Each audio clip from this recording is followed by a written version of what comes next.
to fa de kan do pe ye kan lete ogbemi vodun amrima vodun si amrima vodun yawe vodun ya komando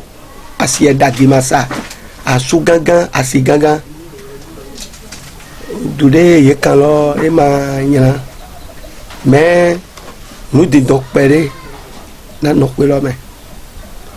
sunu po nyonu po na donu suna totan bonyo na ton deji sunu po nyonu po mo ka donu edo de vodun po fonu si po do don do gbegbe o ko de vodun yan e ma do ogi krande asie soda edo e ma sa wezon sun do ko lo me sun na bai dede bonyo na bai dede do sunu po nyonu po asupa si po na donu asuna totan bonyo na jino na ton deji wezon mele po ni bai dede ni mele tebe mele ni gobiole bonyo do nu mo ko tin ni to mo de no e ma mo na gbere do mele po to lete ogbemi me e to di do mo lo to ko lo me na yon dagbede me o jede me gande me akwede me amonu yo yini pa ina nu yo ina nde na he wa we bo asado me ni e ne wa we na sa yini yon nu bo do khodo kwegbe e me mo no na he problem do wa ko no khonu bo no yan fani mo khonu bo no letun kle bebe do kora me e ka so do ho do me idogo do eni yon me bo do yido to ko lo me mo me ido na wu me elo me ido de me do le loko do ya vlado bla loko mo loko ma mo gede elo fago e loko e bo kan san we do gede vodun ya komando asi eda gimasa asu ganga asi ganga wezo fa to di mo ni na wa ni pe jijo eno din ta no hunle do konu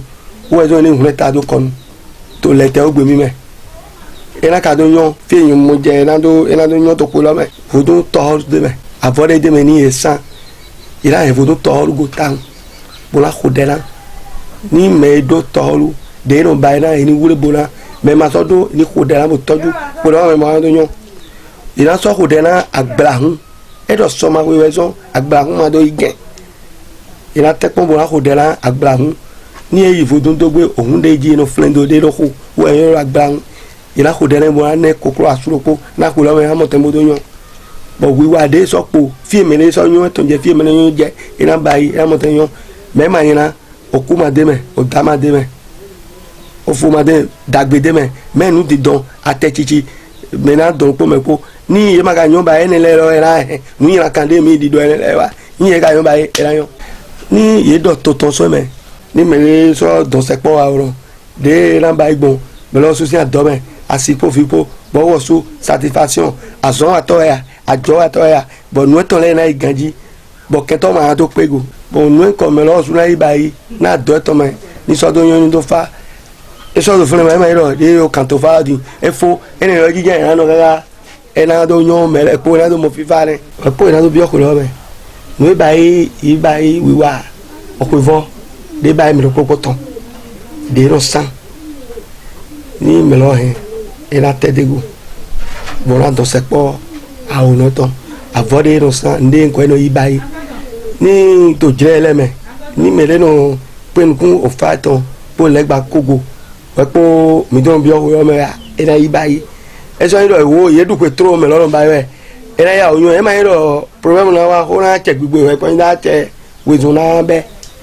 mi comprend di nu me se ne wa to du mele to me bo no penu kogo e na so penu kogo e to fo na public to fa ton de ka nde mi yo lo pe fo de o dure do me lo de me lo ifa su me dure do e do afo bo no santo peji to do we me yo lo pe fo e afo de me bo no san